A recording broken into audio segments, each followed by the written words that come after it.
franchises, few reboots have managed to capture lightning in a bottle quite like the recent Jumanji series.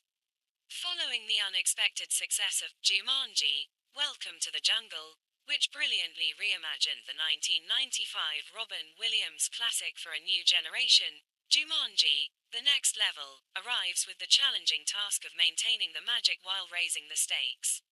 Remarkably, this sequel succeeds on nearly every front, delivering an entertainment experience that combines fantasy, action and adventure with comedy, a touch of romance, and real-life lessons about courage, friendship, and empathy, all with the help of some low-key race and gender fluidity that feels organic rather than forced.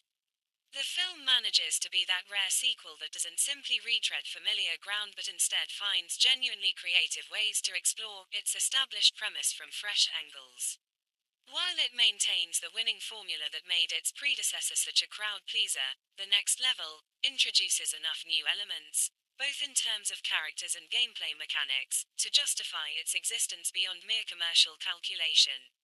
This is a movie that understands what made the first film work while having the confidence to experiment and evolve, bringing the game back to life.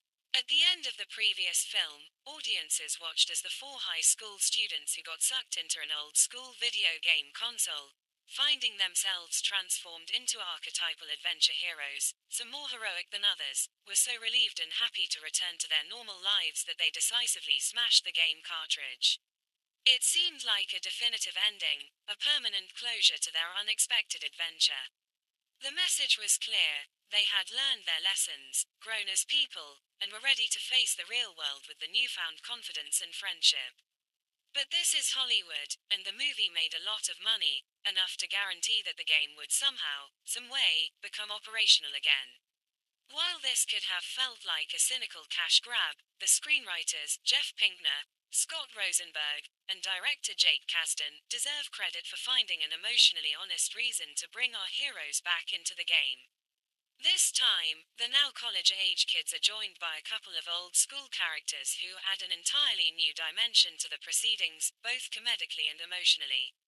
The real-world setup is handled with surprising care and authenticity. Spencer, Alex Wolff, bringing genuine vulnerability to the role, is now a freshman at New York University, navigating the challenging transition from high school to college life. This is a universally relatable experience, and the film doesn't shy away from depicting the isolation and uncertainty that can accompany this major life change. Maintaining his romance with Martha, Morgan Turner, long distance has proven rocky, and as he returns home for Christmas break, he finds himself in that painful liminal space of not knowing whether they are on or off. It's a small but significant detail that the film takes teenage relationships seriously rather than treating them as trivial. Adding to the household dynamics, Spencer's grandfather Eddie, Danny DeVito, who brings his trademark gruff charm to every scene, is recuperating from hip surgery, creating a multi-generational living situation that many viewers will find familiar. Eddie is set up in Spencer's bedroom along with all the accoutrements of elderly recovery: a stair lift, a hospital bed, and a CPAP machine. These specific details ground the film in a recognizable reality, making the eventual fantastic elements all the more effective by contrast. The film takes its time establishing Eddie's character and his relationships. We learn that Eddie's estranged former business partner Milo, Danny Glover, perfectly cast as DeVito's counterpart, comes over in an attempt to repair the decades-long friendship, but Eddie remains stubbornly resistant, nursing old grievances with the kind of hardened resentment that only comes from years of unresolved conflict.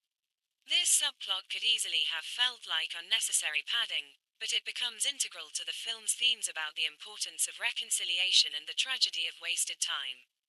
The inciting incident, Spencer's return to the game.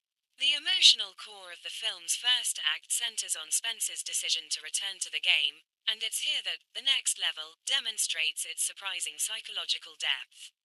Spencer misses the confidence he had as the video game avatar doctor. Smolder Bravestone, Dwayne, The Rock, Johnson.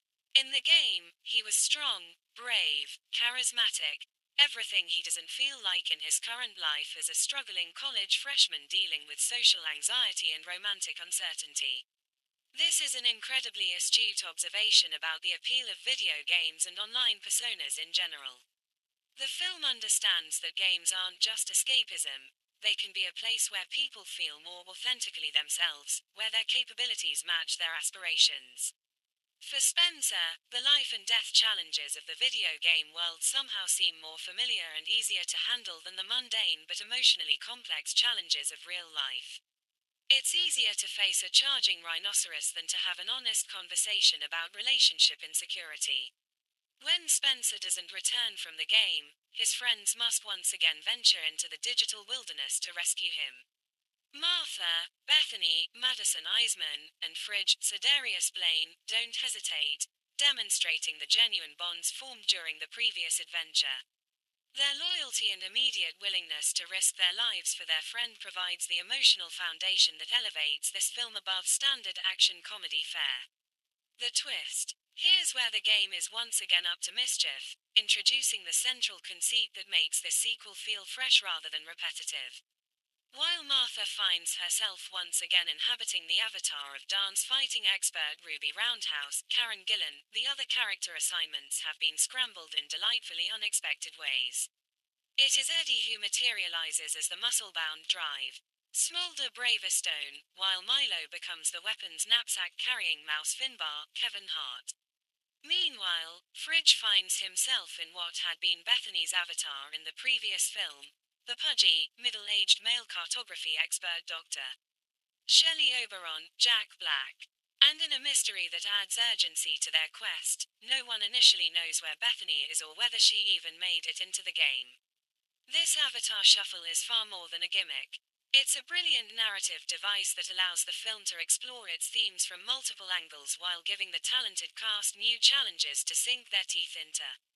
Once again, each of the avatars has 3 bars on their wrist, representing the 3 lives the game allows, a visual reminder that stakes are real even in this digital realm.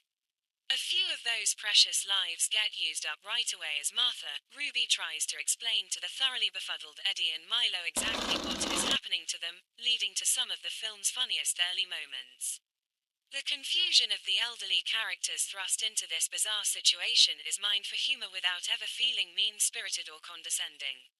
Eddie and Milo's generation gap reactions to video game logic, respawning, lives, power-ups, strengths and weaknesses, creates natural comedy that also serves to remind audiences of how strange these conventions actually are when examined from an outside perspective. Production design and cinematography. Like all good video games, this level is significantly more difficult than the last, and the filmmakers have risen to the challenge of creating genuinely new and visually distinctive environments. The production design by Bill Bresky is nothing short of stunning and thrillingly imaginative, creating worlds that feel like they could exist within a cutting-edge video game while still maintaining a cinematic grandeur that justifies the big screen experience. Following the first movie's jungle adventure setting, which paid homage to the original 1995 film while establishing its own identity, this sequel takes the characters through dramatically different terrain. They traverse scorching deserts with towering sand dunes, navigate treacherous mountain passes, and eventually reach a castle perched precariously on an icy mountaintop. Each environment is realized with meticulous attention to detail, from the way heat shimmers off the desert sand to the icicles hanging from the castle's Gothic architecture. The action sequences themselves are masterfully choreographed and shot. There are hold-your-breath perilous travels by ramshackle dune buggy across terrain that seems designed to kill them, a crossing over a rope bridge that sways perilously over a bottomless chasm, and an escape aboard a vintage zeppelin that provides opportunities for both spectacle and character moments. Director Jake Kasdan, working with cinematographer Gillan, understands that action sequences need to serve character and story rather than existing merely for their own sake. The dangers our heroes face are appropriately varied and creative. There's mortal danger from snakes that seem to materialize from the sand itself, a sequence involving hostile ostriches that manages to be both terrifying and hilarious, and numerous booby traps that recall the best Indiana Jones set pieces while maintaining their own identity. Each challenge feels organically connected to the video game concept. These are clearly designed obstacles rather than random natural threats. The musical score, Henry Jackman's soaring soundtrack. The stirring music from composer Henry Jackman deserves special recognition for the way it enhances every aspect of the film.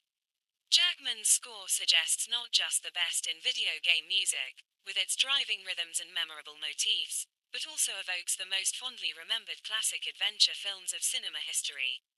There are moments where the music recalls John Williams' work on the Indiana Jones series, Jerry Goldsmith's scores for adventure classics, and Alan Silvestri's original Jumanji theme, while still maintaining its own distinctive identity. The score understands when to pull back for character moments and when to soar during action sequences.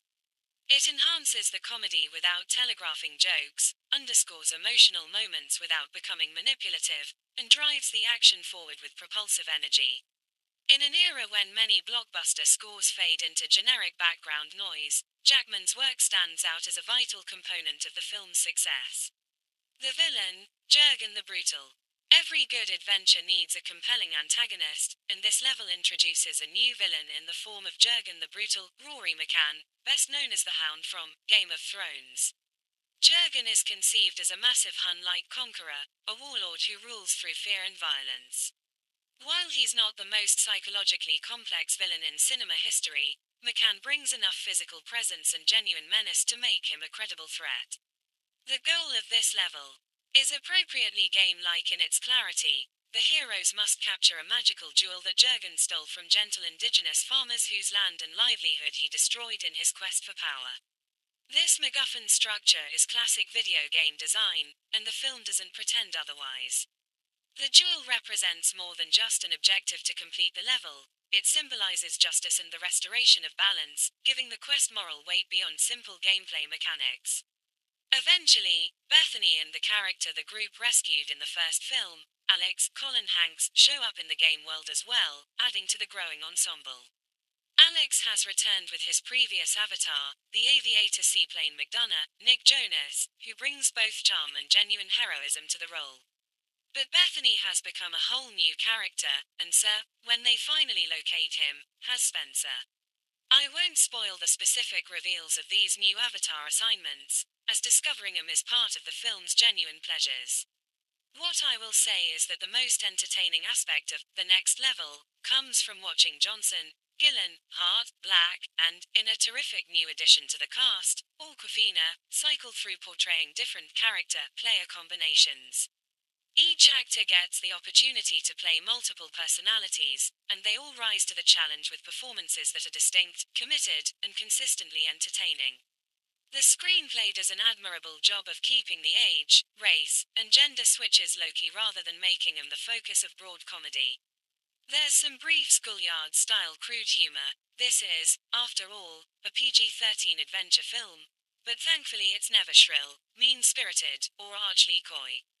The body swap elements are treated as character opportunities rather than excuses for cheap jokes, which represents a maturity often lacking in this type of comedy. The performances, a talented ensemble at play. Dwayne Johnson was terrific as Spencer in the first film, delivering a humorously exaggerated version of an adolescent discovering the power and responsibility of adulthood. His performance walked a fine line between comedy and genuine character development, making Spencer's journey emotionally resonant despite the absurd premise. But as the outer physical version of Spencer's cranky grandfather Eddie, Johnson is clearly having even more fun, and it shows in every frame he occupies.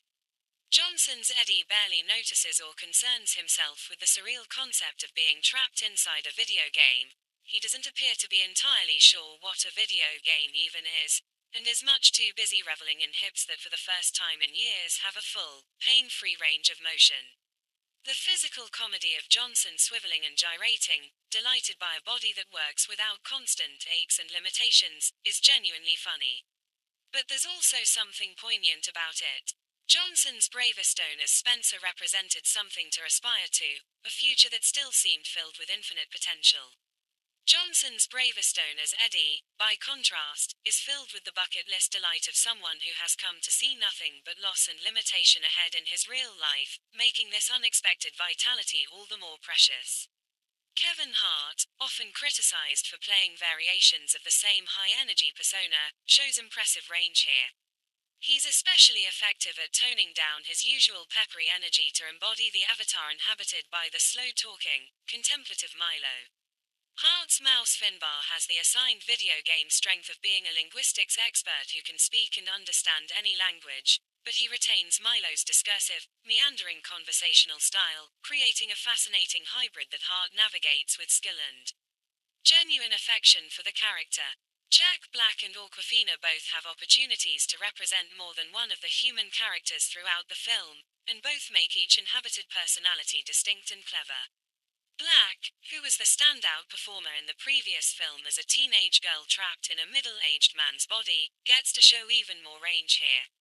Awkwafina, primarily known for comedic roles in films like Crazy Rich Asians and The Farewell, demonstrates action chops and timing that suggest she should be getting more opportunities in this genre. Gillan continues to make Ruby Roundhouse a genuinely badass action hero while maintaining the character's emotional core. Her fight choreography is impressive, and she commits fully to both the physical demands and the emotional beats. The film wisely doesn't reduce her to a romantic interest, instead making her friendship with the other characters as important as any potential romance. The fantasy of avatars and the reality of growth. The fantasy of the avatars, with their clearly defined assigned strengths and weaknesses, makes it possible for the characters to become more honest with themselves and each other. There's something liberating about having your capabilities literally spelled out, about knowing exactly what you're good at and where you need help from others. In the real world, we spend enormous amounts of energy trying to hide our weaknesses and exaggerate our strengths.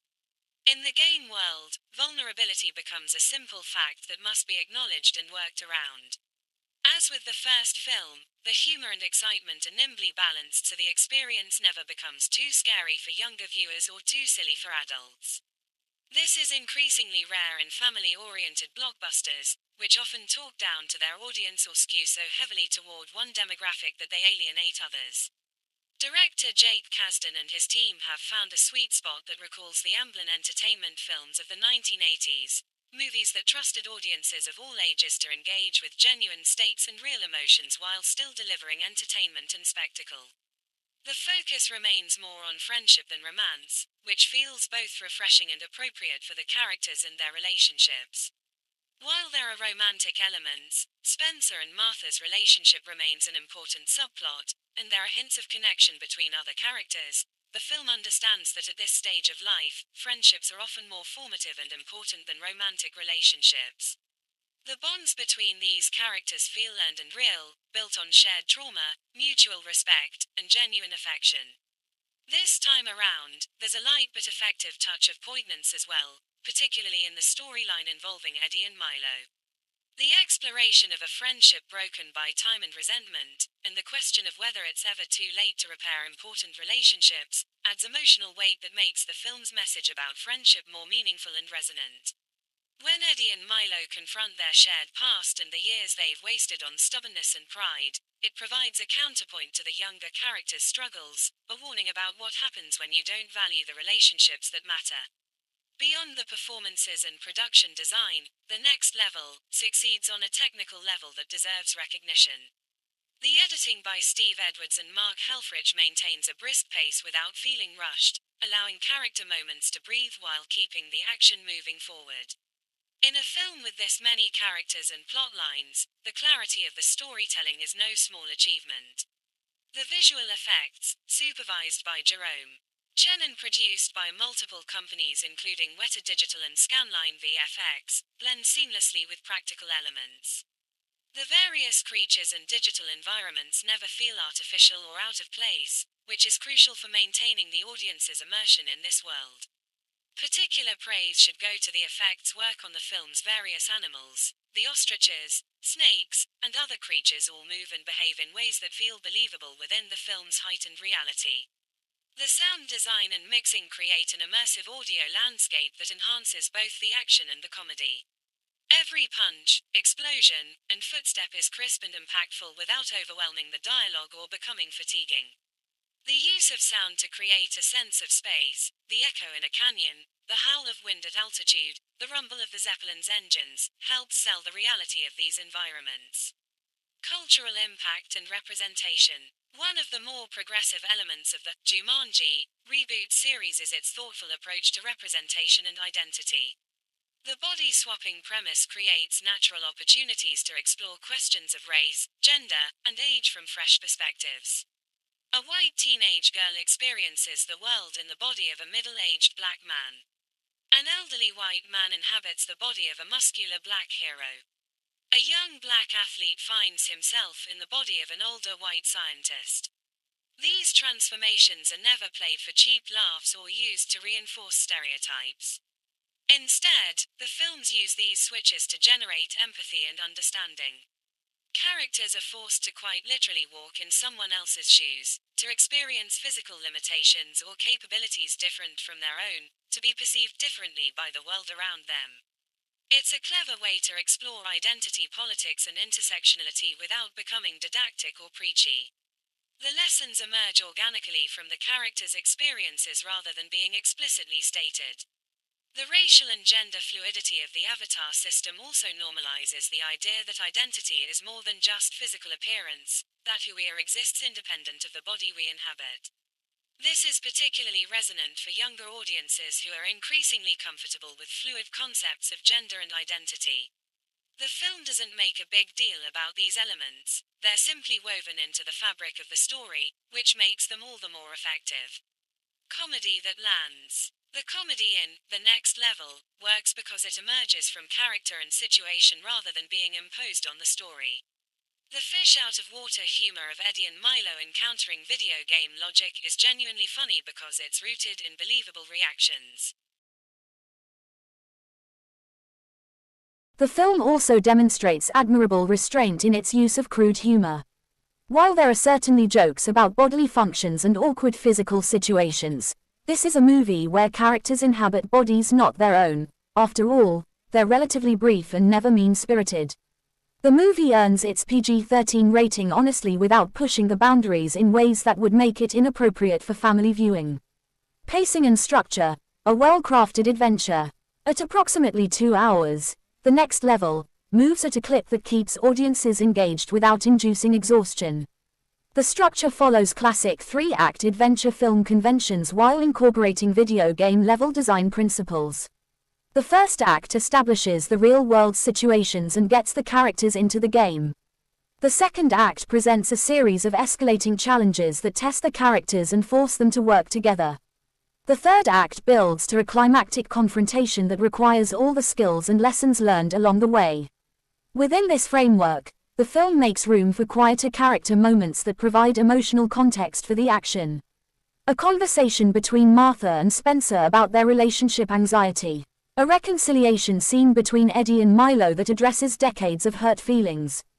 These moments never feel like they're stopping the story, they are the story, with the action and adventure serving as the vehicle for exploring these relationships and themes. The film also does an excellent job of planting and paying off setups. Early references to characters' strengths and weaknesses become crucial later. Seemingly throwaway lines about game mechanics become important plot points. This kind of careful construction rewards attentive viewers while never becoming so complex that casual viewers get lost. Comparison to the predecessor. While Welcome to the Jungle had the advantage of surprise, audiences weren't expecting a Jumanji reboot to be that good. The Next Level faces the more difficult challenge of meeting elevated expectations while still feeling fresh. It largely succeeds by expanding the scope both visually and thematically. The locations are more varied and spectacular. The character dynamics are more complex with the addition of Eddie and Milo. The emotional stakes feel higher because we're more invested in these characters after spending time with them before. Some may argue that the first film had a slightly tighter focus, with its clearly defined character arcs for each of the 4 students. There's some truth to this. With more characters to service, some individuals get less development than others. But what The Next Level loses in focused simplicity, it gains in ambition and scope. It's a true sequel that builds on what came before rather than simply repeating the formula. The ending, setting up future adventures. Like all good video games, there's a hint of yet another level at the end for those who, like me, are not yet ready to say game over. Without spoiling the specifics, the film's conclusion resolves the immediate adventure while leaving the door open for future installments. It's done organically rather than feeling like a cynical franchise setup, suggesting new possibilities rather than dangling unresolved threads. The ending also provides satisfying closure for the character arcs established in this film. Eddie and Milo's relationship finds resolution. Spencer comes to terms with who he is outside the game. The younger characters continue to grow and evolve. There's a sense of completion even as we're invited to imagine what might come next. Jumanji: The Next Level is that rare sequel that justifies its existence by building meaningfully on what came before. It's a thoroughly entertaining adventure film that works on multiple levels, as spectacle, as comedy, as character study, as family entertainment. The performances are uniformly excellent, with the ensemble cast clearly enjoying the challenges of playing multiple characters. The action sequences are thrilling without becoming overwhelming. The humor lands without undercutting the emotional stakes. The themes of friendship, courage, and empathy resonate without becoming preachy. For families looking for quality entertainment that can be enjoyed by multiple generations, this film delivers completely. For action-adventure fans who want spectacular set pieces and creative world building, it satisfies. For those who appreciate good character work and thoughtful themes beneath the spectacle, it rewards. And for anyone who's ever used games or fantasy as a way to explore who they might be beyond their everyday limitations, it understands and validates that impulse while gently reminding us that real growth happens in the real world. The film earns high marks for its technical excellence, from the stunning production design to Henry Jackman's rousing score.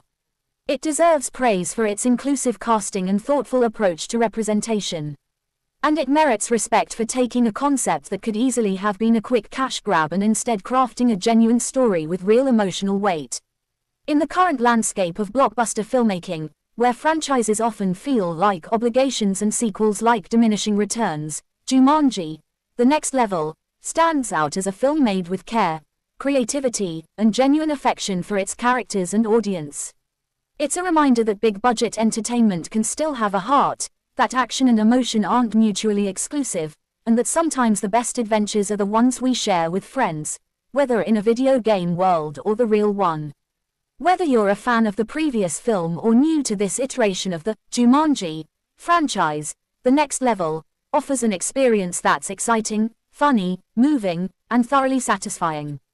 It's the kind of film that reminds us why we go to the movies in the first place, to be transported to impossible worlds, to laugh and gasp and maybe even shed a tear, and to emerge back into reality feeling just a bit more connected to the people we shared the experience with. In that regard, this, Jumanji, succeeds completely, leveling up in all the ways that matter while retaining the charm and heart that made the first film such a pleasant surprise. Game on, indeed. In the unpredictable world of Hollywood blockbusters, few recent success stories have been as surprising as the 2017 reboot, Jumanji: Welcome to the Jungle. What could have been a cynical cash grab exploitation of a beloved Robin Williams classic instead became a clever, self-aware adventure comedy that resonated with audiences worldwide. The film's ingenious premise, that the magical board game of Jumanji had transformed itself into a video game console to remain relevant and appealing to modern teenagers, provided fresh territory to explore while honoring the spirit of the original. Rather than bringing the jungle's dangers into our world, this new iteration transported players into its digital realm, creating a canvas for interesting scenarios and character development that few anticipated. Even with the considerable star power of Dwayne, The Rock Johnson, Karen Gillan, Kevin Hart, and Jack Black, all A-list talents with proven box office track records, I think Sony Pictures were genuinely taken by surprise at just how popular Welcome to the Jungle became. The film grossed over $962 million worldwide against a modest $90-150 million budget, making it one of the most profitable films of 2017 and breathing unexpected new life into a dormant franchise. With that kind of commercial success, a sequel was absolutely inevitable, regardless of whether the creative team had a compelling story to tell or merely wanted to capitalize on the goodwill generated by the first film. Jumanji: The Next Level released in December 2019, arrives with the weight of expectations on its shoulders and the difficult task of recapturing lightning in a bottle while offering something genuinely new. Does it succeed in this mission, or does it fall into the trap that ensnares so many sequels, delivering diminishing returns on a formula that worked once but feels stale upon repetition? The answer, unfortunately, leans more toward the latter than fans might hope. Returning to a world we thought we'd left behind. Following on from their adventures in the previous film, Spencer, Alex Wolff, bringing a melancholic vulnerability to his limited screen time, Martha, Morgan Turner, Bethany, Madison Eisman, and Fridge, Cedarius Blaine, have remained friends through the transition from high school to college, a relationship continuity that speaks to the genuine bonds formed during their original adventure. However, Spencer is feeling distinctly disillusioned with life outside of the video game, a premise that could have provided rich psychological territory to explore regarding escapism, depression, and the difficulty young adults face when transitioning to college life and adulthood. The film attempts to address Spencer's existential crisis and his sense that real life can never measure up to the heightened stakes and clear purpose he experienced as his avatar, Dr. Smolder Bravestone. When he makes the poorly considered decision to return to the game, seeking the confidence and capability he lacks in his actual life, his friends must follow suit to pull him back out before he's lost forever in the digital realm. It's a premise with potential emotional resonance, examining how virtual worlds can become more appealing than reality for those struggling with identity and purpose. However, the execution of this setup feels rushed and underdeveloped. Spencer's motivations, while understandable on a basic level, aren't given the depth or nuance needed to make his reckless decision feel truly earned rather than merely a convenient plot device to get everyone back into the game. The film seems almost embarrassed by its real-world scenes, hurrying through them to get to what it perceives as the good stuff, the digital adventure sequences that audiences presumably came to see. The complication, technical difficulties and unwanted players. Because the game console was partially destroyed at the end of the last film, smashed by the victorious players who swore never to return to its dangerous world, its malfunction introduces the film's central gimmick. When Spencer's friends attempt to rescue him, the damaged system glitches, and Eddie and Milo, Spencer's grandfather and his estranged former business partner, played by Danny DeVito and Danny Glover respectively, are unexpectedly sucked into the game alongside the younger characters.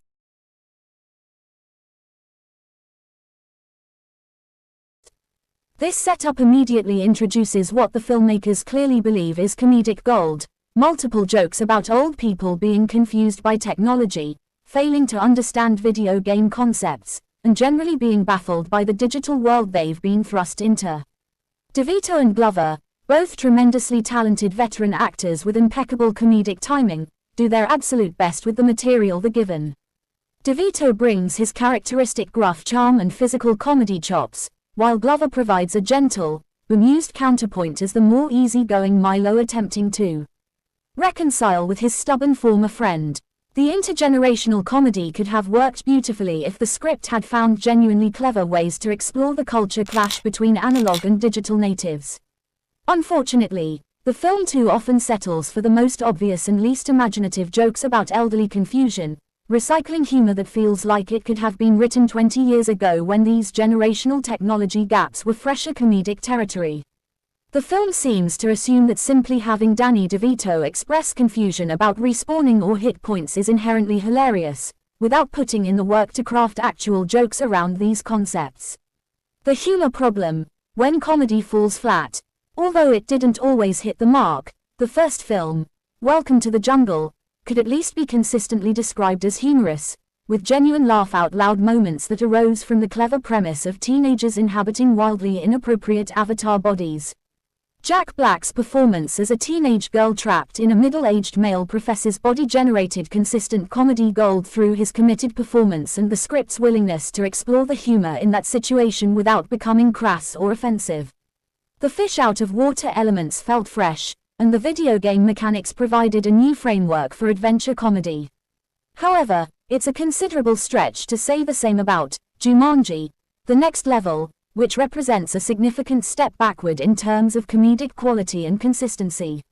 The humor is demonstrably far worse than the first film, making a repetitive number of weak jokes about old people's failure to grasp technology that feel like they were lifted from a rejected sitcom script.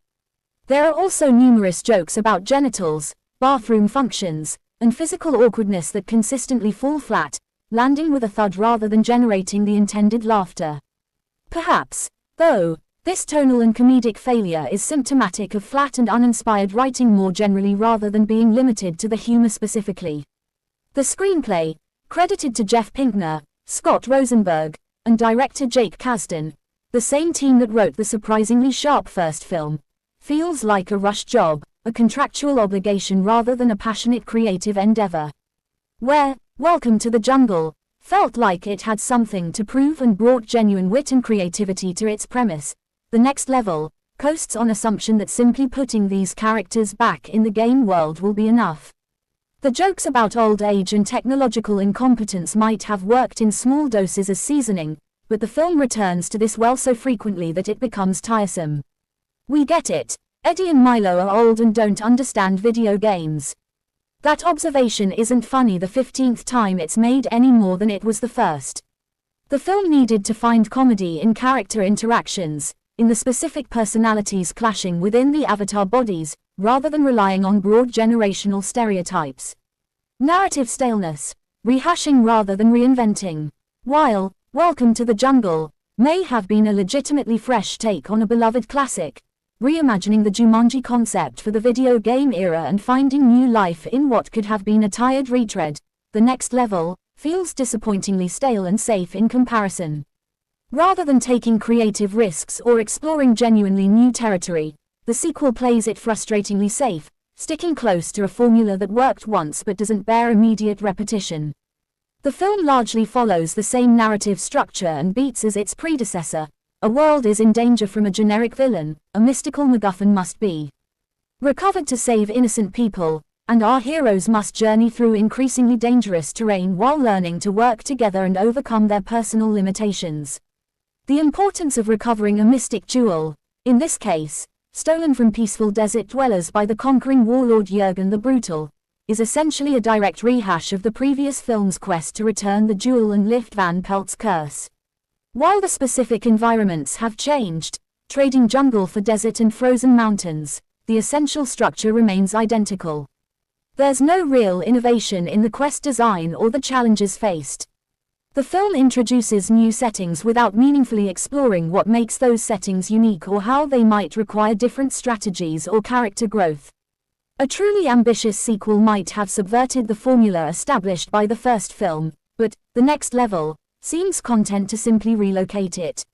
The first film played decidedly fast and loose with the rules of video games, cleverly introducing the concept of cutscenes and NPCs, non-player characters, before casually abandoning or inconsistently applying them for the sake of plot convenience or to facilitate a tawdry joke.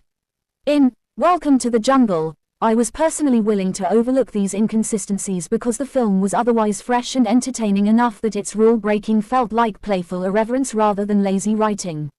However, the sequel being just as scattershot and inconsistent with its own established video game logic feels considerably more lazy and undeveloped rather than endearing or charmingly loose. When a film establishes rules for how its fictional world operates, audiences expect those rules to be followed with at least basic consistency. Video games themselves operate on strict logical parameters. That's fundamentally what programming is. So having a film ostensibly set within a video game that constantly violates its own mechanics creates a cognitive dissonance that pulls viewers out of the experience. Characters can suddenly do things their avatar abilities shouldn't allow. The 3 lives limitation is enforced inconsistently, creating tension in some scenes while being ignored in others. The game's internal geography makes no logical sense, with areas appearing and disappearing as needed by the plot. NPCs behave sometimes like programmed entities and sometimes like fully conscious beings, depending on what the scene requires. These inconsistencies wouldn't be fatal in a more successful film, but in one that's already struggling with weak humor and a recycled plot, they become more noticeable and harder to forgive. The film wants to have its cake and eat it too, enjoying the creative freedom that comes from not being bound by strict video game logic while still mining that logic for jokes and plot mechanics. This worked in the first film because the novelty and overall quality carried audiences past the contradictions, but the sequel doesn't earn that same goodwill. The saving grace: exceptional performances across the board. Despite a disappointing and derivative plot structure and some occasionally horrendous lines of dialogue that would challenge even the most talented actors, you would genuinely struggle to point out a single performer in this ensemble that didn't pull their weight and give their absolute best to salvage the material. The acting is unquestionably the best element of The Next Level, with every cast member bringing commitment, energy, and creativity to roles that could easily have been phoned in given the weak script. The original cast of Dwayne Johnson, Karen Gillan, Jack Black, and Kevin Hart all return, and despite having already explored these Avatar characters extensively in the previous film, they find new dimensions and approaches to keep things interesting. They're joined by Awkwafina, the breakout star of Crazy Rich Asians, and The Farewell, for some body-swapping awkwardness and comedy that really does capture the mannerisms and quirks of the various real-life counterparts with impressive precision and attention to detail. The film introduces a somewhat contrived plot device to allow players to swap characters mid-game, with consciousness transferring between avatar bodies in ways that don't quite make logical sense but provide tremendous opportunities for the actors. Although this mechanic feels like it was reverse-engineered specifically to give the talented cast something interesting to do rather than arising organically from the story, it was nevertheless a perfect excuse to allow these performers to show off their range, versatility, and observational skills. In this respect, I think the device worked wonderfully, even if it represented a screenwriting shortcut. Dwayne Johnson and Kevin Hart, finding new dimensions. Kevin Hart and Dwayne Johnson, arguably the two more wooden and limited actors in the ensemble during the last film, where they largely played variations of their established screen personas, were surprisingly great at capturing the slow and laconic cadence of Danny Glover's Milo and the wisecracking, bitter energy of Danny DeVito's Eddie respectively. Both actors clearly studied their elderly counterparts' performances carefully, incorporating specific vocal patterns, physical mannerisms, and personality quirks that made their character work feel grounded and specific rather than broad caricature. Johnson, in particular, seems liberated by playing an elderly man experiencing youthful physicality for the first time in years. His drive. Gravestone inhabited by Eddie is a completely different character than his drive. Gravestone inhabited by Spencer in the first film. Where Spencer's Gravestone was about discovering confidence and heroism, Eddie's Gravestone is about rediscovering physical joy and capability. Johnson plays the wonder of a man whose body no longer hurts with genuine warmth and humor, creating surprisingly touching moments within the broad comedy.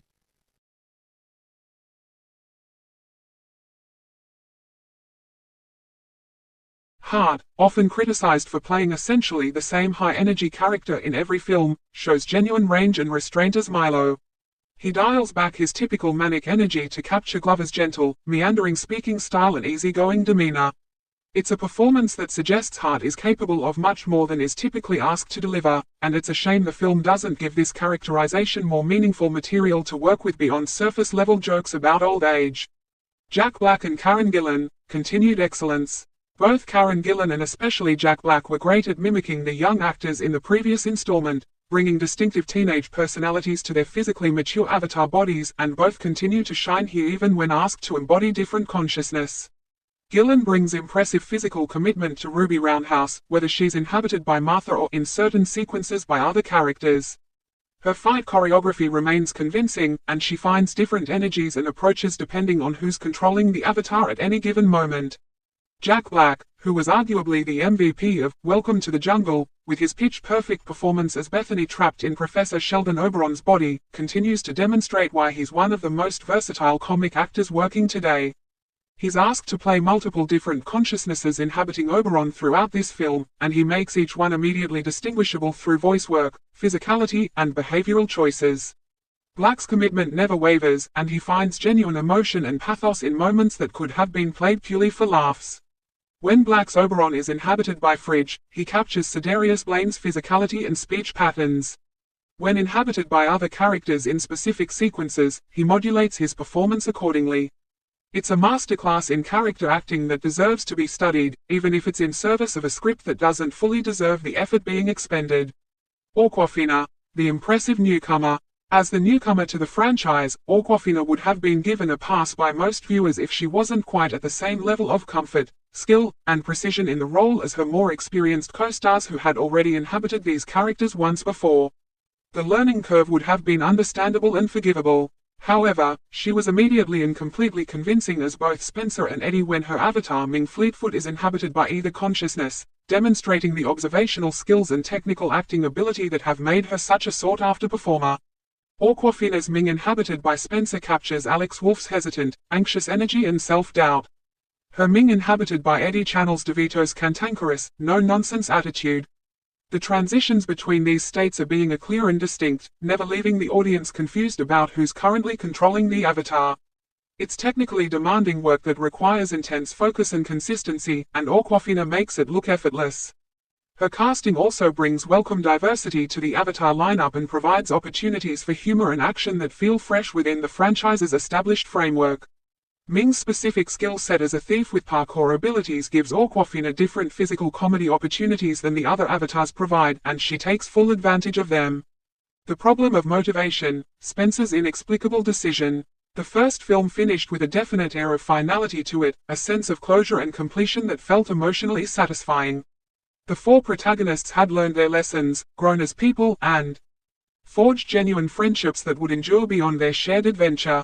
They made a promise to each other and to themselves to never go back into the game, to value their real lives rather than seeking escape in a fantasy world.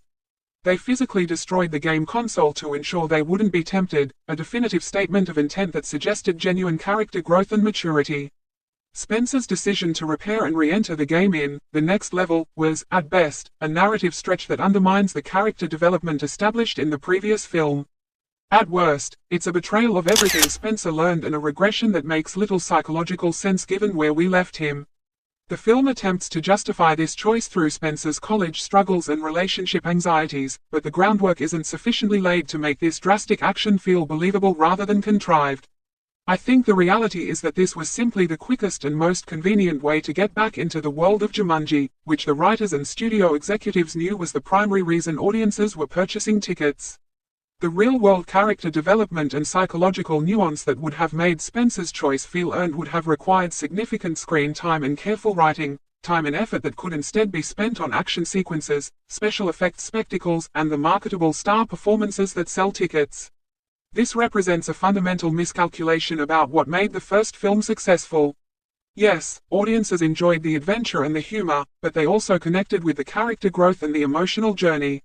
By shortchanging the character work in favor of getting quickly to the good stuff, the sequel undermines its own emotional foundation. Production values, technical excellence in service of a weak script. From a pure technical and production standpoint, The Next Level is unquestionably accomplished. The production design by Bill Bajewski creates visually distinctive and impressive environments, from the sweeping desert vistas to the imposing mountain fortress to the various interior spaces the characters navigate. The special effects are seamless and convincing, bringing to life the various creatures and hazards that populate the game world. The cinematography by Gillan is dynamic and colorful, making excellent use of the various locations. The action sequences are competently staged and executed, with clear spatial geography and coherent editing that allows audiences to follow what's happening, a basic requirement that many modern blockbusters somehow fail to meet. The stunt work is impressive, and the combination of practical effects and CGI generally succeeds in creating a cohesive visual world. Henry Jackman's musical score hits the appropriate adventure film notes, providing rousing accompaniment to the action while underscoring emotional moments. In other words, from a craft perspective, everyone involved in the physical production of the film did their jobs well. The problem isn't technical execution but rather the fundamental creative decisions at the script and story level. All the visual polish in the world can't compensate for a weak narrative foundation, recycled plot beats, and humor that consistently fails to land. The Next Level is a beautifully crafted package containing a disappointing product, a common affliction in modern blockbuster filmmaking where the technical aspects have been perfected but the storytelling has atrophied. The Next Level's end credits sequence clearly demonstrates that Sony Pictures now has tremendous confidence in the Jumanji franchise as an ongoing commercial property and already has concrete Plans for additional sequels. The hints dropped about future adventures suggest the studio views this as a potential long-running series rather than a trilogy, more akin to the Fast and Furious or Marvel Cinematic Universe models of seemingly endless installments. While I have absolutely no doubt that whatever they produce next will be commercially successful, the brand recognition is now firmly established, and the core concept has proven its audience appeal. I sincerely hope we get a genuine next-generation creative refresh for a series that is already quickly going stale only 2 films in. The diminishing creative returns are evident even as the box office remains healthy, a pattern that rarely reverses without significant intervention. What the franchise needs for its 3rd installment is a genuinely fresh take on the premise, not merely new locations and avatar shuffles. Perhaps bringing in a completely new writing team with different sensibilities could inject new creative energy. Maybe setting the adventure in a completely different game genre, a horror game, a racing game, a puzzle game, could provide new comedic and narrative possibilities. The core concept of people inhabiting video game avatars remains rich with potential, but that potential needs to be approached with genuine creativity rather than franchise obligation. The talent is clearly present, both in front of and behind the camera. The technical execution is accomplished. The resources are available. What's lacking is the creative spark, the sense that the filmmakers have a compelling reason to tell this particular story rather than simply capitalizing on a successful brand. Until that changes, each subsequent Jumanji film will likely feel more tired and derivative than the last, regardless of how much money they make.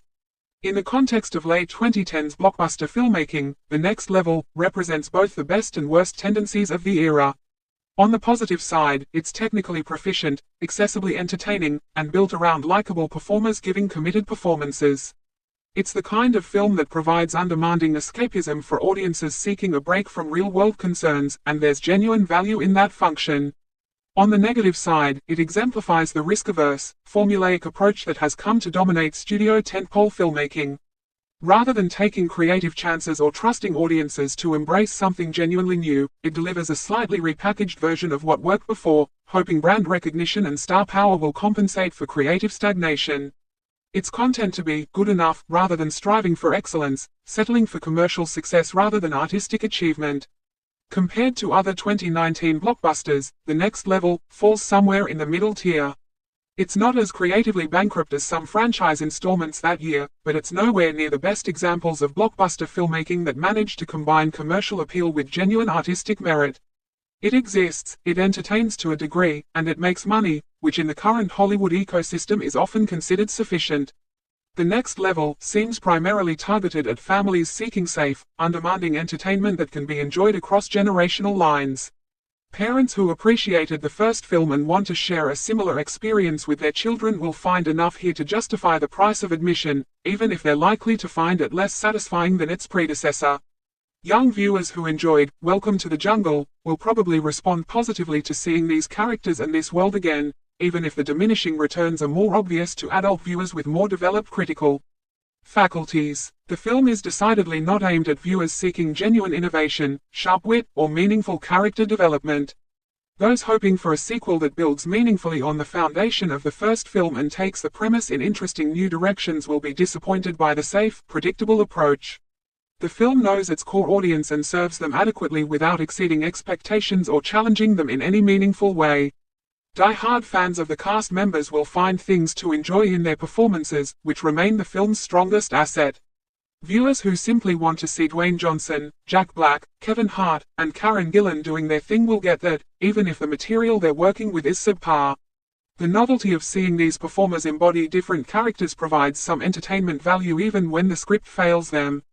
One of the most frustrating aspects of The Next Level is how superficially it engages with actual video game culture despite being ostensibly set within a video game. The film name drops various game mechanics and concepts, respawning, lives, NPCs, cutscenes, skill trees, but rarely does anything genuinely clever or insightful with them.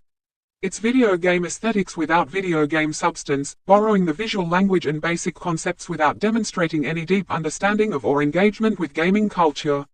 A truly sophisticated approach to this premise would have explored how games create meaning, how players engage with virtual worlds, what psychological needs gaming fulfills, and how game design principles could create unique narrative possibilities. Instead, the film treats video games as simply a colorful backdrop for conventional adventure storytelling, missing opportunities to do something genuinely distinctive with the premise. The first film, despite its flaws, at least attempted to engage with concepts like player death being consequence-free until you run out of lives, character abilities being clearly defined, and the difference between player agency and programmed NPC behavior. The sequel largely abandons even this surface-level engagement, treating the game world as simply a fantasy realm that happens to have a few game-like elements rather than exploring what being inside an actual game would genuinely mean. Jumanji, The Next Level, ultimately represents a significant step backward for a franchise that showed genuine promise with its creative reboot. While the first film succeeded by finding fresh angles on familiar material and approaching its premise with wit and energy, this sequel feels tired and obligatory despite being only the second film in the rebooted series. The creative fatigue that usually sets in around the fourth or fifth installment of a franchise has somehow arrived prematurely. The exceptional cast does everything in their power to elevate the material, delivering performances that are far better than the script deserves. Dwayne Johnson, Karen Gillan, Kevin Hart, Jack Black, and newcomer Awkwafina all demonstrate impressive range and commitment, finding nuances and creating distinct characters despite the weak foundation. Danny DeVito and Danny Glover bring their considerable talents to roles that could have been much richer if the writing had matched the performers' abilities. From a technical standpoint, the film is accomplished, with impressive production design, solid action choreography, and seamless special effects. The money is clearly visible on screen, and the craftsmanship is evident throughout. However, technical proficiency can't compensate for a recycled plot, inconsistent internal logic, and humor that consistently falls flat. The film's biggest sin is playing it safe, delivering exactly what it thinks audiences expect rather than taking any creative risks or trying to surprise viewers. It's a sequel made by committee, designed to replicate the commercial success of its predecessor without understanding what made that film resonate beyond mere formula. The result is a product that's professionally made and adequately entertaining but ultimately forgettable and disposable. For casual viewers seeking undemanding family entertainment, The Next Level will suffice. It's not actively bad, just disappointingly mediocre, a missed opportunity to build on a promising foundation and instead a step toward franchise stagnation. The performances alone make it watchable, and younger viewers less attuned to the creative repetition will likely enjoy it more than critical adults. However, for anyone hoping this sequel would match or exceed the first film's surprisingly successful blend of humor, action, and heart, The Next Level represents a letdown. It's a reminder that capturing lightning in a bottle is difficult, and that commercial success doesn't automatically translate into creative inspiration. As the franchise moves forward with inevitable future installments, one can only hope that Sony and the creative team will find a way to inject genuine innovation and fresh thinking into what remains a premise with untapped potential. Without that creative renewal, the Jumanji franchise risks becoming just another example of diminishing returns, technically proficient but creatively bankrupt, profitable but forgettable. The jungle adventure has become a desert, but not in the exciting way the filmmakers intended.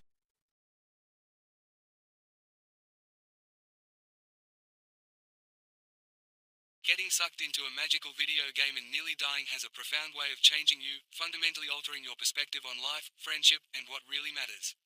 It certainly did for Spencer and his eclectic group of friends who survived the digital dangers of Jumanji. Their harrowing experience made this quartet of completely disparate teenagers, super jock Fridge, cool girl Bethany, geeky Spencer, and brainiac Martha, into genuine friends, united by shared trauma and triumph. These four young people who never would have given each other the time of day in the high school hallways became bonded for life, or so they thought. Time, though, can change things in ways that even life-threatening adventures cannot.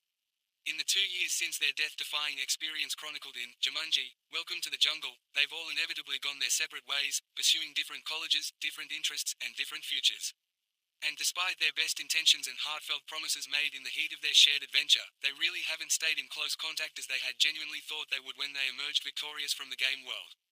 The reality is that maintaining friendships forged in extraordinary circumstances becomes incredibly difficult when you return to ordinary life with its mundane pressures and diverging paths. Even Spencer and Martha, the two who came out of the game as a definite romantic couple, thinking their connection was unbreakable, have sorta drifted apart as of late, victims of the distance and the different worlds they now inhabit. Long-distance relationships are challenging for anyone, but for college freshmen still figuring out who they are, the strain can be overwhelming. So when Spencer heads home to Brantford, New Hampshire to meet up with his old pals over Christmas break from the NYC university he's now attending, New York University, a prestigious school that should represent achievement, he's feeling significantly less excited than he expected, certainly less thrilled than he thought he would be about reuniting with people who once meant everything to him. Instead of anticipation, Spencer feels a gnawing anxiety and sense of inadequacy. He's actually feeling like something of a loser, trapped in familiar patterns of self-doubt and insecurity, feeling uncomfortably similar to how he used to feel when they were all together in high school, before Jumanji gave him a taste of confidence and capability he's never experienced in real life. The temptation to return, when fantasy beats reality. That's apparently why Spencer makes the monumentally ill-advised decision to dig the broken pieces of the previously smashed-up Jumanji video game console out of a cardboard box hidden away in his basement. It's absolutely crazy and reckless, especially in light of all the deadly dangers and near-death experiences that happened before, all the times they barely escaped with their lives. But Spencer desperately longs for the adrenaline rush and ego boost of playing his heroic in-game avatar, the impossibly confident and capable Drive. Smolder Bravestone, portrayed in the game world by Dwayne, The Rock, Johnson's imposing physical presence. This decision speaks to something deeply relatable about escapism in the modern age. Spencer isn't simply seeking entertainment or distraction, he's seeking a version of himself he can only access in a fantasy world, a digital realm where his weaknesses are transformed into strengths and his insecurities are replaced by programmed confidence.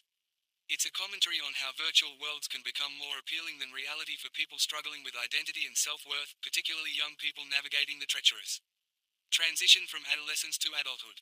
The game, seemingly possessing some form of malevolent consciousness or at least operating on mysterious magical principles we don't fully understand, draws Spencer in with the promise of reclaiming that feeling of being someone who matters, someone capable and heroic. Before you can say, "What are you thinking?" Or, "Have you learned nothing from your previous near-death experience?" Spencer and his concerned pals are once again sucked into the dangerous, unpredictable video game world of Jumanji, pulled through dimensions into a realm where death is all too real despite the digital nature of their surroundings. Only this time, the game throws an unexpected curveball that changes the entire dynamic of their adventure. Spencer's octogenarian grandpa Eddie, a cranky, recently divorced retiree recuperating from hip surgery, gets pulled into the story too, yanked from his grumbling complaints about physical therapy and his estranged relationship with his former best friend into a world of impossible dangers and magical rules he cannot possibly comprehend. Oh, and in a twist that creates both comedy and complications, Grandpa Eddie hits the digital ground running in the muscular, capable body and role of the hero Bravestone, instead of Spencer occupying his familiar avatar. Which raises several important questions. Can a hero be incredibly muscular, impossibly athletic, and simultaneously incredibly crotchety and confused? What happens when an elderly man who can barely climb stairs suddenly finds himself in the peak physical condition of his life? And how do you explain video game mechanics to someone who probably thinks Nintendo is still cutting-edge technology? The unlikely players, generational clash in a digital world. Spencer's grandfather Eddie, gruffly portrayed by the legendary DeVito with all his characteristic cantankerous charm, and his former business partner and once closest friend Milo, played with gentle warmth by Danny Glover, are both pulled into the perilous world of Jumanji along with the younger folks who at least have some understanding of what they're facing. The addition of these elderly characters transforms the dynamic entirely, adding layers of generational conflict, confusion, and ultimately wisdom that the previous film lacked. At first, Eddie and Milo are frustratingly at odds with each other due to an unresolved conflict from years before, some business disagreement or personal betrayal that festered over decades until their once strong friendship collapsed under the weight of resentment and wounded pride. They bring their real-world baggage into this fantasy realm, sniping at each other and refusing reconciliation even as deadly dangers surround them on all sides. Their stubbornness and inability to communicate honestly creates additional obstacles for the group, who must not only survive the game's designed challenges but also manage the interpersonal conflict between two proud old men who've forgotten why their friendship mattered in the first place. But as the Jumanji adventure unfolds with its escalating dangers and forced cooperation, as they face challenges that require trust and teamwork to survive, Eddie and Milo gradually realize how much their friendship genuinely means to them and how much time they've wasted nursing old grievances. They both eventually find the courage to ask for forgiveness for things they said in anger over the years, for wounds inflicted in moments of pride and stubbornness, for allowing their friendship to die over issues that now seem trivial in the face of mortality. The heart of the story, reconciliation and redemption. In fact, the consistently belligerent Eddie eventually softens significantly, to the point of getting genuinely sentimental and emotional, telling his friend in one of the film's most touching moments, "Being your friend and partner was one of the best things I ever got to be." It's a powerful admission from a character who has spent the entire film and apparently decades of his life hiding behind gruffness and anger, refusing to show vulnerability or admit how much he needs connection with others. Milo, always the more emotionally open of the two, also expresses his heartfelt feelings with equal sincerity, adding with the wisdom that comes from facing your own mortality. When you're scared and insecure, that's when you need your people the most. This simple but profound observation becomes the thematic heart of the entire film, the lesson that all the characters, young and old alike, need to learn and internalize. We don't just need friends when things are going well, we especially need them when we're struggling, when we're uncertain, when we're facing challenges that seem insurmountable alone. That pivotal moment of reconciliation between these two elderly friends also fundamentally changes Grandpa Eddie's entire attitude about life and aging. Early in the film, he limps around their home with his bad hip and grouses crudely and bitterly, complaining with genuine resentment, "Getting old sucks." He's bitter about his physical limitations, angry about his divorce, resentful about feeling irrelevant and left behind by a world that seems to value youth above all else. He represents the very real fear many people have about aging, that it means nothing but loss, limitation, and loneliness. But after reconciling with his oldest friend, talking honestly through their shared past together and surviving the dangerous video game journey that forced him to confront mortality while ironically giving him a young, capable body, Eddie tells Spencer with hard-won wisdom and genuine gratitude, "Getting old is a gift. I forget that sometimes, but it is. What more could a guy possibly want?" It's a complete reversal of his earlier bitterness, a recognition that longevity isn't something to resent but to celebrate, that having years and experiences and relationships is a privilege denied to many. Spencer's journey, finding confidence beyond the avatar. In similar fashion, Spencer's attitude about his own life improves dramatically too, though his journey is different from his grandfather's. Where Eddie learns to appreciate what he has, Spencer learns that he already possesses what he's been seeking in the game world. He and his friends all rally together when it matters most, rely on one another through impossible challenges, and unanimously voice their devotion and commitment to each other. The bonds formed in their first adventure, though strained by time and distance, prove stronger than the temporary drift that separated them. And of course, true to the adventure genre and the requirements of the video game quest they're trapped within, they repeatedly put their lives on the line to save each other and the innocent inhabitants of the endangered land of Jumanji as well. These aren't just empty heroics or scripted video game moments. The film makes clear that the danger is absolutely real, that death in the game means actual death, and that their courage in facing these threats represents genuine sacrifice and love for one another. Spencer ultimately learns that the confidence he found as Bravestone wasn't actually about the Avatar's muscles or programmed fearlessness, but about being part of a team, about having people who believed in him and needed him. The real source of his strength was never the digital body or the assigned abilities, but the relationships and the sense of purpose that came from working towards something larger than himself. More of what worked, the sequel's strengths. It's easy and quite frankly completely fair to think of this latest Jumanji picture as essentially a more of the same sequel, delivering familiar pleasures without radically reinventing the formula established by its successful predecessor. If anything, the film leaps into the sucked-into-a video game action of the previous movie much more quickly this go-around, spending less time on setup and real-world character development and rushing more rapidly into the fantastical adventure that audiences presumably purchased tickets to experience. And it offers up even more of the more you'd reasonably expect from a sequel with a bigger budget and higher stakes, more action, more locations, more characters, more elaborate set pieces. On the positive side of the ledger, that calculated approach equals an abundance of Indiana Jones-style rolling boulder sequences, breathless thump and tumble chase scenes, and expertly choreographed slapstick action that generates both tension and laughter. The film clearly takes inspiration from classic adventure cinema while adding its own video game-inspired twist on familiar tropes and scenarios. The action sequences are generally well constructed, with clear spatial geography and comprehensible editing that allows audiences to follow the chaos and understand what's happening, a basic requirement that many modern blockbusters somehow fail to achieve. And along with a pumped-up cast list full of genuinely likable characters portrayed by charismatic, talented performers who clearly enjoy working together, there are even more funny and genuinely sweet moments scattered throughout the runtime, as well as some surprisingly nice lessons about the enduring value of true friends, the absolute need for forgiveness in maintaining relationships, and the quiet, often overlooked glory of growing old and accumulating experiences and wisdom. The core cast returns with all their chemistry intact. Dwayne Johnson continues to demonstrate surprising comedic range, playing not just the heroic archetype but various consciousnesses inhabiting that archetype, each with distinct mannerisms and personalities. Karen Gillan brings both physical prowess and emotional depth to Ruby Roundhouse, making her a genuine character rather than just eye candy in a video game outfit. Kevin Hart, often typecast in one-note roles, shows more range here than in most of his filmography, particularly when playing against type as the gentle, slow-talking Milo. Jack Black remains the secret weapon of the franchise, fully committing to whatever character is inhabiting Professor Oberon with zero self-consciousness or restraint. The newcomers integrate well into the established ensemble.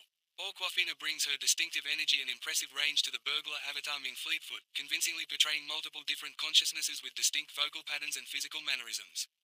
Danny DeVito and Danny Glover, both legendary actors with decades of experience, elevate every scene they're in, bringing gravitas and genuine emotion to what could have been throwaway comic relief roles. The problematic elements, a family film that isn't. But here's the fundamental problem that undermines much of the film's positive elements and creates a jarring disconnect between what the movie appears to be and what it actually delivers. This film feels anything but appropriate for families with young kids, the very audience you'd naturally assume it's specifically made for based on the property, the marketing, the PG-13 rating, and the overall tone. The Jumanji franchise, dating back to the original 1995 Robin Williams film and the Chris Van Allsburg picture book that inspired it, has always been positioned as family entertainment, adventures that parents and children can enjoy together.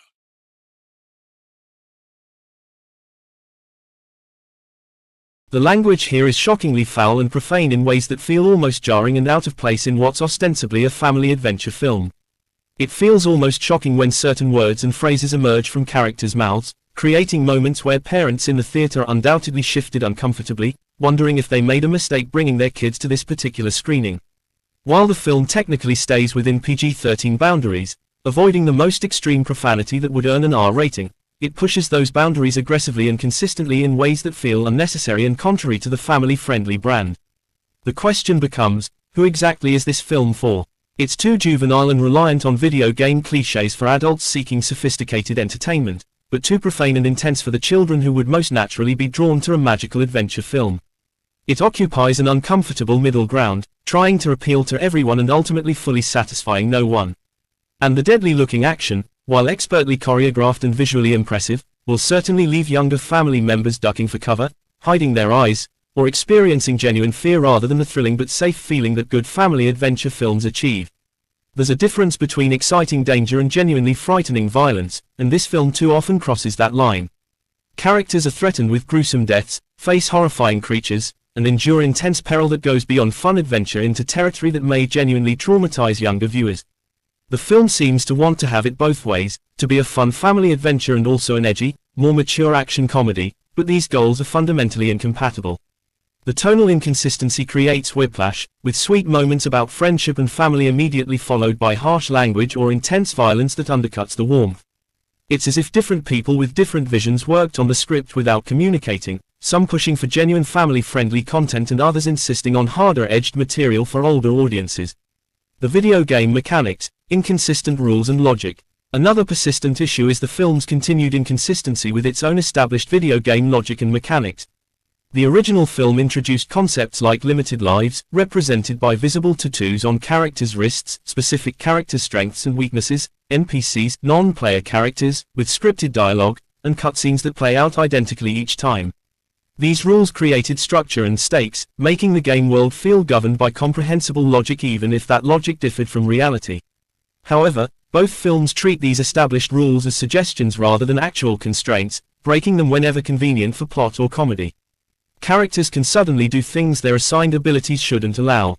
The 3 lives limitation is enforced inconsistently, treated as desperately important in some sequences while being ignored or hand-waved in others. NPCs behave like programmed entities in some scenes and like fully conscious beings in others, depending on what the script requires in that moment. For audiences who actually play video games, these inconsistencies are particularly glaring and frustrating. Games operate on strict rules, that's fundamentally what programming is. Breaking those rules doesn't feel playful or creative, it feels lazy and insulting to the premise. If you're going to set your film inside a video game, the least you can do is maintain internal consistency about how that game operates. The film also misses opportunities to explore more sophisticated video game concepts that could have enriched the storytelling. Modern games feature morality systems, branching narratives, character customization, and complex relationship dynamics that could provide fascinating material. Instead, the film relies on the most basic, surface-level video game references that feel decades out of date, as if the writer's knowledge of gaming stopped around 2005. Themes of friendship, aging, and authentic identity. Despite its flaws, the film does successfully explore some genuinely meaningful themes when it focuses on character and relationships rather than spectacle. The central question of identity, who we are versus who we wish we were, runs throughout. Spencer's struggle with feeling inadequate in real life while confident in his avatar body speaks to universal experiences of imposter syndrome and the gap between our aspirations and our reality. The film suggests that true confidence comes not from physical abilities or external validation but from genuine connections with people who know and accept us. Spencer doesn't need Braverstone's muscles to be worthy of love and respect. He needs to recognize that his friends value him for who he actually is, not some idealized version he can only access through fantasy. The aging theme, explored through Eddie and Milo's storyline, adds unexpected depth. In a culture obsessed with youth, where aging is treated as something to fight against rather than embrace, Eddie's journey toward accepting and even celebrating his years feels genuinely countercultural. His reconciliation with Milo reminds us that old friendships have unique value, that shared history and deep understanding can't be replicated with new relationships, and that it's never too late to repair something broken. The forgiveness theme resonates beyond just Eddie and Milo's relationship. Spencer must forgive himself for his weaknesses and limitations. The friends must forgive each other for drifting apart despite their promises.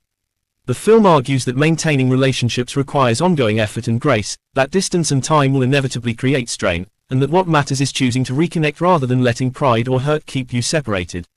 Production design and visual effects, creating Jumanji's world. From a purely technical standpoint, the film represents accomplished craftsmanship. Production designer Bill Bresky creates diverse, visually distinctive environments that feel like genuine video game levels while maintaining cinematic grandeur. The desert sequences feel appropriately vast and dangerous. The mountain fortress conveys imposing menace. Each location has its own visual identity and atmosphere, preventing the 2-hour runtime from feeling visually monotonous. The special effects work, supervised by Jerome Chen and executed by multiple companies including Weta Digital and Scanline VFX, seamlessly blends practical elements with digital creations. The various creatures that populate Jumanji, from the terrifying to the absurd, feel tangible and present rather than obviously computer-generated.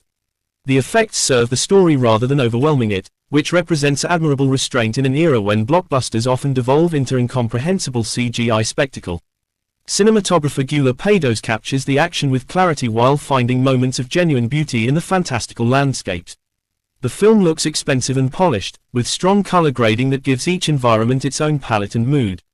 The technical execution across all departments is professional and accomplished, which makes the scriptwriting weaknesses all the more frustrating. The filmmakers clearly have the technical skills to create something special, but they're hamstrung by a weak foundation. Composer Henry Jackman delivers a rousing, appropriately adventurous score that recalls classic adventure film music while incorporating modern production techniques and ethnic instrumentation that gives Jumanji its own sonic identity.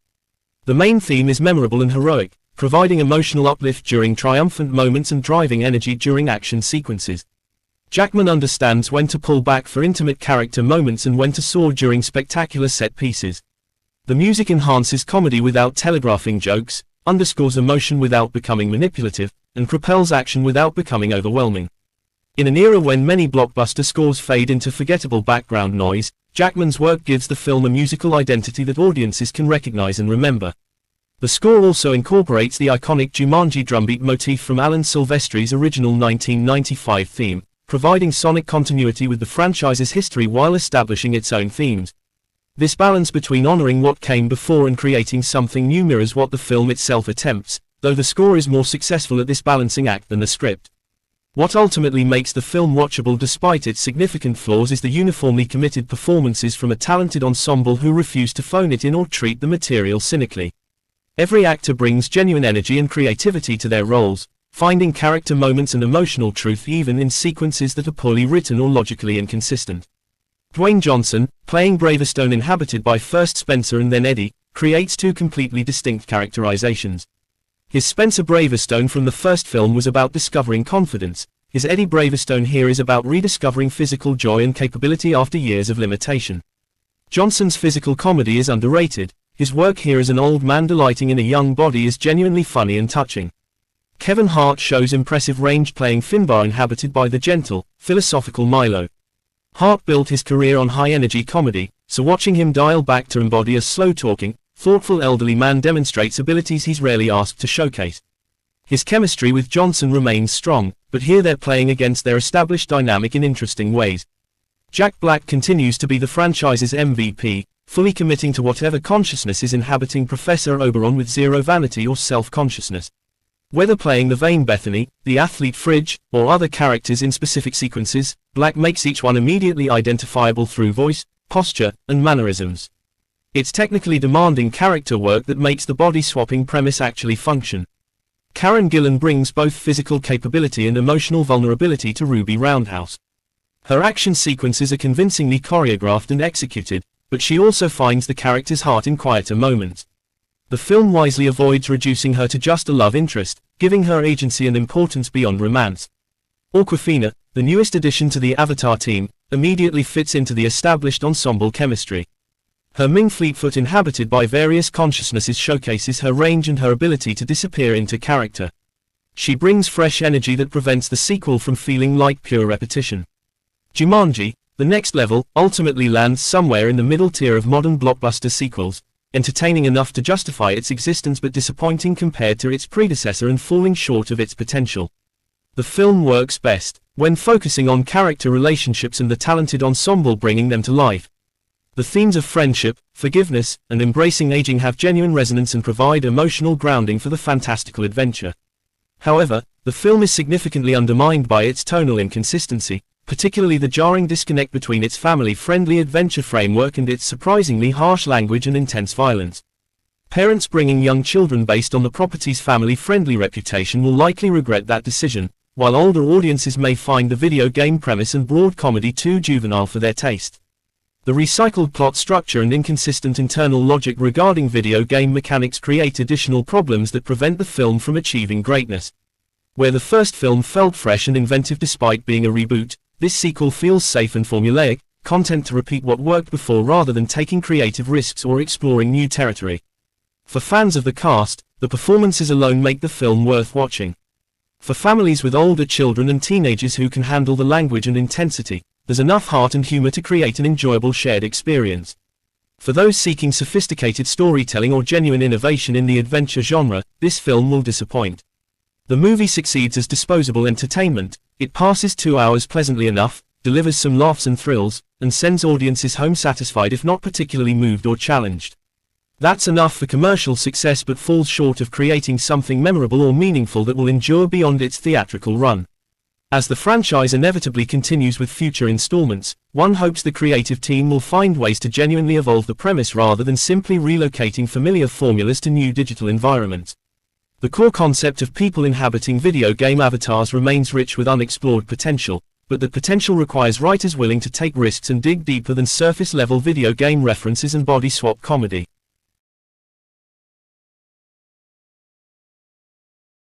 Atmosphere for a PG-rated film. What Kasdan and his writing team did in 2017 was something closer to a full reinvention than a remake. By transplanting the trapped inside the game conceit into a modern video game framework, they tapped into something far more relevant to contemporary audiences: the specific comedy of avatars, respawns, non-player characters reciting the same 3 lines of dialogue on loop, and the vertiginous experience of controlling a body that isn't your own.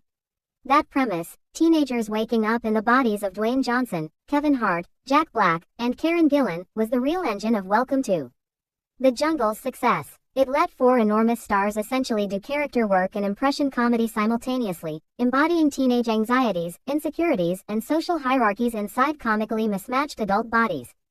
Jumanji, The Next Level understands precisely why that formula worked, and rather than simply repeating it, screenwriters Jake Kasdan, Jeff Pinkner, and Scott Rosenberg escalate it. They multiply the body swap possibilities, widen the cast of players, and lean into the chaos rather than trying to tame it. It's a sequel that seems to have genuinely asked, what's the most interesting version of this idea we haven't done yet? Rather than simply photocopying its predecessor's beats with a bigger budget, and that distinction matters enormously when it comes to evaluating whether this franchise deserves the audience goodwill it's clearly banking on. Danny DeVito and Danny Glover play, respectively, Eddie and Milo, former restaurant business partners nursing a 15-year-old estrangement that neither man will admit still stings. Eddie's disillusioned grandson Spencer, played once again by Alex Wolff, finds himself adrift after the events of the first film.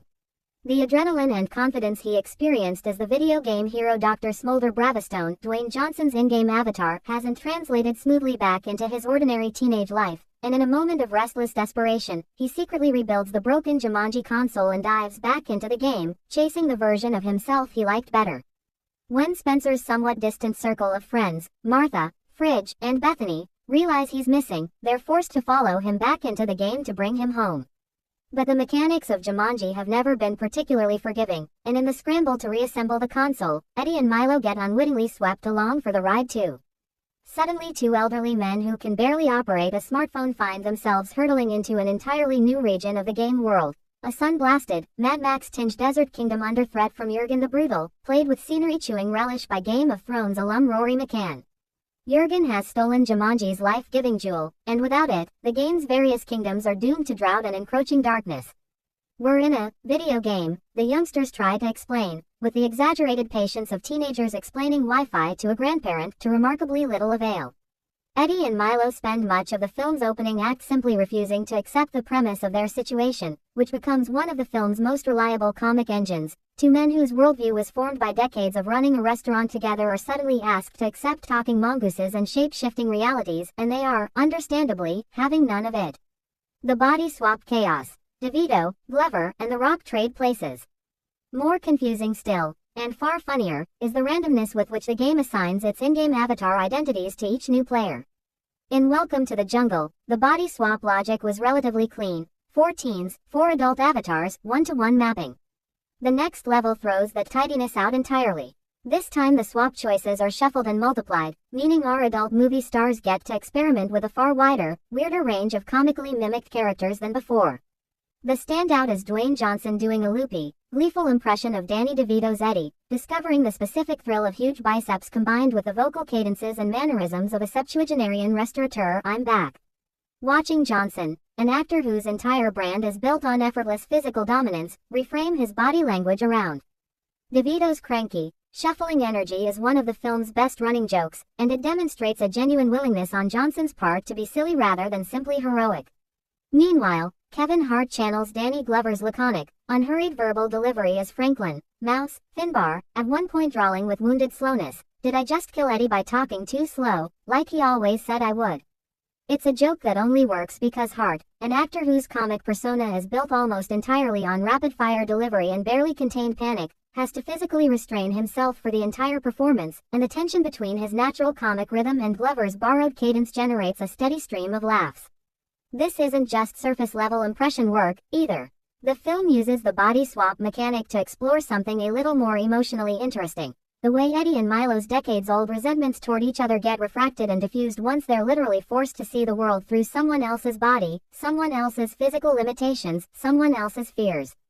It's a device that's been used before in comedy, most obviously in Freaky Friday, but The Next Level pushes it further and stranger than most body swap films dare to. Awkwafina's Ming Fleetfoot and the kaleidoscope of identity. Upping the ante considerably is Awkwafina as new game character Ming Fleetfoot, a nimble cat burglar whose appearance raises as many questions as it answers. As the narrative jumbles identities like t-shirts tumbling in a dryer, Ming becomes a kind of connective thread running through the film's most chaotic stretches, and Awkwafina brings a live wire unpredictability to a role that could easily have felt like connective tissue rather than a character in her own right. Like some supercharged, kaleidoscopic rehash of Freaky Friday, Jumanji, The Next Level takes genuine, polymorphous pleasure in its frenetic scrambling of age, gender, and racial boundaries. It's a bold structural choice for a mainstream studio tentpole. The film essentially asks its audience to track, moment to moment, which real-world character's consciousness is currently piloting which game avatar, all while that mapping keeps shifting under everyone's feet. And yet, somehow, the film manages to keep us up to speed with who is inhabiting which body at any given moment, just about. It's a genuine credit to the filmmakers, the editors, and the performers that a one-sided conversation between a nervy cat burglar and a hybrid horse can still land an emotional gut punch. It's the kind of tonal high-wire act that Polish surrealist director Walerian Borowczyk would have been rightly proud of, absurdist body horror repurposed for a 4-quadrant family comedy, somehow without losing its emotional throwline. Action set pieces and visual spectacle. There are a few false steps along the way, and it would be dishonest to pretend The Next Level is a flawless piece of blockbuster construction. Some of the bodier gags, jokes built around horse anatomy and a running bit about a eunuch's testicles, strike a distinctly duff note, feeling more like leftover material from a cruder draft than something that belongs in a film this genuinely warm-hearted elsewhere. There's also a bagginess to the third act that afflicts so many FX-heavy modern blockbusters, that familiar sensation of a film that knows it needs one more spectacular set piece before the credits roll and stretches to fill the runway. Yet for the most part, the set pieces themselves land with real grandeur and inventiveness. A stampede of giant ostriches chasing a fleet of dune buggies across a cracked desert floor has a genuine sense of scale and peril. Airborne encounters with snarling, aggressive monkeys swooping down on a rickety rope bridge generate legitimate tension, mixing slapstick and vertigo in a way that recalls the best action comedy set pieces of the Indiana Jones franchise.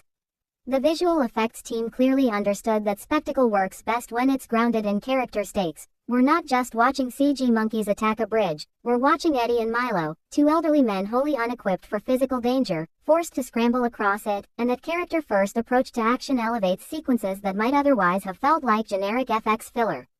The film's sense of humor about its own video game logic also extends into its action design. Enemies respawn with mechanical predictability. Non-player characters loop the same 3 lines no matter how many times our heroes interact with them. Environmental hazards behave with the arbitrary, slightly unfair logic of a mid-tier action game rather than the real world, and the film consistently milks comedy from the gap between how a video game should work and how these very human, very confused characters expect reality to behave. Henry Jackman's score in the film Sonic Identity. Composer Henry Jackman, returning from the first film, deserves real credit for a score that emphasizes the grandeur of the film's various kingdoms while never losing its sense of playfulness. During an early desert sequence, Jackman cheekily invokes Maurice Jarre's iconic Lawrence of Arabia theme, a knowing nod that rewards film-literate audience members without alienating anyone unfamiliar with the reference. It's the kind of scoring choice that signals confidence, a composer trusting that his audience will appreciate a wink rather than needing everything spelled out, and it elevates what could have been a fairly rote desert adventure sequence into something with genuine sweeping scale. Elsewhere, Jackman's score does the crucial work of stitching together the film's wildly different tonal registers, intimate character comedy, large-scale action spectacle, and moments of surprisingly sincere emotional reckoning between Eddie and Milo. That's a difficult balancing act for any composer, and Jackman manages it without the score ever feeling like it's fighting the film's comedic instincts. As before, it's the characters, and the actors clearly relishing playing them, that shine through brightest. Karen Gillan returns as the ludicrously attired Ruby Roundhouse, whose ass-kicking skill set this time around expands to include nunchucks, a weapon once blanket banned from UK cinema screens entirely by the British Board of Film Classification, a fun bit of movie trivia that adds an extra layer of cheek to her fight choreography. Gillan continues to find the sweet spot between action hero competence and self-aware comedy, letting Ruby's over-the-top confidence remain funny without undercutting her genuine badassery. Jack Black returns as map-reading archaeologist Dr. Shelley Oberon, and the film smartly reunites him with Madison Eisman's likable mean girl persona from the first film, giving both performers a chance to build on chemistry that already worked beautifully. Black has always had a gift for playing characters who are simultaneously ridiculous and oddly endearing, and his work here, channeling teenage insecurity through a middle-aged archaeologist's body, remains one of the franchise's most reliable pleasures. Dwayne Johnson and Kevin Hart, the nominal leads of the franchise, spend much of this sequel playing against type, Johnson embodying DeVito's cantankerous energy, Hart embodying Glover's unhurried calm, and both performers commit fully to the bit rather than simply coasting on their established screen personas. It's a testament to the strength of the film's central conceit that its 2 biggest stars are, for large stretches, essentially doing impression comedy rather than playing themselves, and the film is stronger for their willingness to hand the emotional spotlight over to DeVito and Glover's central relationship. We even get a knowing reprise of Baby, I Love Your Way, a musical needle drop that landed a big laugh in Welcome to the Jungle and provokes a satisfying, knowing chuckle here, the kind of callback that rewards returning fans without alienating newcomers. What makes DeVito and Glover the real MVPs? It's worth dwelling a little longer on why Danny DeVito and Danny Glover's presence proves so counterintuitively revivifying for a franchise that could easily have felt exhausted by its second installment. Teen-driven body swap comedy has an inherent shelf life. There's only so much mileage in watching young performers discover adult bodies before the joke starts to feel repetitive. By centering this sequel's emotional arc on 2 elderly men working through a genuinely mundane, believable falling out, a business partnership soured by pride and stubbornness, the film grounds its increasingly absurd video game plotting in something recognizably human. Eddie and Milo's decades-old grudge isn't some grand betrayal, it's the kind of petty, accumulated resentment that festers between old friends who once meant everything to each other. Watching that relationship slowly thaw over the course of increasingly ridiculous video game peril gives the film genuine emotional stakes that Welcome to the Jungle, for all its charms, never quite achieved. DeVito, in particular, brings a lifetime of comic timing to Eddie's grumbling, while Glover finds real dignity and quiet hurt underneath Milo's more reserved exterior. Their chemistry, cantankerous, wounded, ultimately loving, is the beating heart the film needed to justify its own existence beyond box office math. No review would be complete without addressing where Jumanji, The Next Level falls short of its predecessor's tighter, leaner construction. The film's runtime, padded by an extended third act that piles spectacle upon spectacle, occasionally loses sight of the character-driven comedy that made its first two acts so enjoyable. There's a sense, common to so many modern studio sequels, that bigger automatically means better, more set pieces, more locations, more CG creatures, when in fact the film's most memorable moments remain its smallest ones. DeVito as Johnson complaining about his knees, Hart as Glover drawling out a slow-motion warning, two old friends finally admitting they miss each other. The cruder jokes mentioned earlier also feel like a symptom of a franchise slightly unsure of its own audience. Is this a family-friendly adventure comedy in the Indiana Jones mold, or a raunchier adult comedy borrowing family movie trappings? The Next Level mostly threads that needle well, but the occasional lapse into cruder humor suggests a script that wasn't entirely confident in its own tonal identity. Whether this winning formula can be repeated yet another time remains a genuinely open question. An end credits sequence gestures back toward the real world adventures that define the franchise's earliest incarnation, clearly paving the way for further installments. There's a real temptation, watching that final scene, to feel optimistic about where the series could go next, perhaps back towards something closer to the 1995 film's creature feature chaos, now filtered through the character work this newer iteration has built. But there's also a note of caution worth sounding. Spencer, Martha, Fridge, and Bethany all promised, at the end of the first film, that they'd never go back again. It's a promise this franchise has already broken once, and somehow managed to get away with it, largely because the sequel found a genuinely fresh angle rather than simply repeating itself. Should a third installment arrive, it will need to find an equally inventive reason to justify sending these characters back into the game, because audience goodwill for just one more trip into Jumanji isn't infinite, however charming DeVito and Glover prove to be. Jumanji, The Next Level succeeds largely because it understood exactly what made its predecessor special and found a genuinely inventive way to expand on it rather than simply repeat it. The multiplied body swap chaos, anchored by Danny DeVito and Danny Glover's surprisingly touching central relationship, gives this sequel a distinct comedic identity and unexpected emotional weight. Dwayne Johnson, Kevin Hart, Karen Gillan, Jack Black, and Awkwafina all commit fully to increasingly ridiculous performances, and the action set pieces, ostrich stampedes, monkey ambushes, desert peril, deliver genuine spectacle even when the script occasionally stumbles into cruder territory or overstays its welcome in the third act. It's not a perfect sequel, and it doesn't need to be. What it achieves is something trickier than perfection. Proof that a franchise seemingly built entirely around gimmick and spectacle can still find room for genuine heart, character growth, and a handful of jokes smart enough to reward audiences who've been paying attention since 1995. For fans of the first film, The Next Level delivers everything they'd hope for and then some. For newcomers, it's a broadly accessible, frequently hilarious blockbuster comedy that doesn't require homework to enjoy.